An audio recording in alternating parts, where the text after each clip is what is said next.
Yan, magpiprito muna po tayo ng tilapia bago tayo magluto ng adobong sitaw with talbos ng kamote. Ayan, yan po yung ating sitaw at talbos ng kamote. I-adobo po natin yan. Yan na po, mga ingredients, napakasimple. Healthy pa. Kisam na po natin ang mga sibuyas, bawang at luya. Yan. Sabay po natin ang sitaw sa paggisa. Yan, lagyan na po natin ang paminta, asin, para po magkalasa na agad siya. Yan. Kailangan po natin siyang maluto-luto bago natin nilagyan ng mga toyo. Yan, lagyan na po natin ng toyo. Tapos suwa.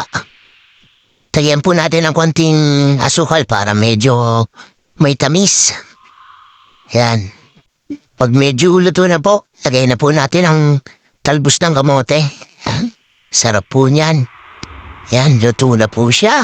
Yun po ang ating adobong sitaw with talbos ng kamote at pritong tilapia. Kain na po tayo.